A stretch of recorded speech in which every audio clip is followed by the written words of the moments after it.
హిందూపూర్లో ఎటువంటి యొక్క విద్యుత్ సమస్య రాకుండా, అలాగే ఈ లో వోల్టేజ్ ఏదైతే సమస్య ఉందని అధిగమించడానికని ఇవాళ ఇక్కడ మొత్తం ఇప్పటికే ఒక 4 మన సబ్స్టేషన్స్ శాంక్షన్ అవడం జరిగింది. 4 అంటే ముందు 20 సంవత్సరాలు ఒక సమస్య అన్నింటినీ కూడా దృష్టిలో పెట్టుకుని ఇవాళ ఇక్కడ భూమి పేజ్ చేయడం జరిగింది. గొల్లాపురంలో ఈ యొక్క సబ్స్టేషన్ ఒక ఇది.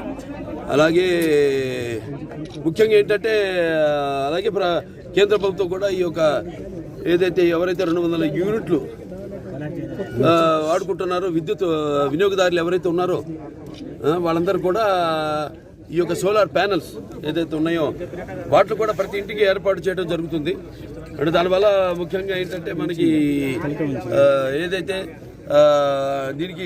దీంట్లో ఉన్న లాభం ప్రభుత్వం మీకు 2.5 లక్షల రూపాయలు ఇస్తుంది. దాంట్లో తర్వాత ఒక 78,000 రూపాయల గరిష్ట సబ్సిడీ మీరు పొందవచ్చు. అలాగే ఏదైతే మీరు వాడుకుంటున్నారో అది వాడుకోగా మిగిలింది మీరు ఈ యొక్క నెట్ దీని ద్వారా తిరిగి ఎవరైతే సంస్థ ఉందో ఆ సంస్థకు మీరు తిరిగిచ్చి మీరు కూడా లాభం పొందవచ్చు. అందులో అంటే సుమారుగా ఒక ₹2.09 తిరిగి మీరు పొందొచ్చు ఒక్కొక్క దీని యూనిట్కి. సో ఇలా ఎన్నో కార్యక్రమాలతో ముందు ఇంకా ఎంతో అభివృద్ధి అంటే పరిశ్రమలు రావడానికి వీటికి, అలాగే ఇక్కడ ఎటువంటి షార్ట్ సర్క్యూట్లు ఇవన్నీ కూడా జరగకుండా వాటిని నియంత్రించడానికని ఇక్కడ సబ్స్టేషన్స్ ఇవే కాకుండా నేను చెప్పాను ఇక ముందు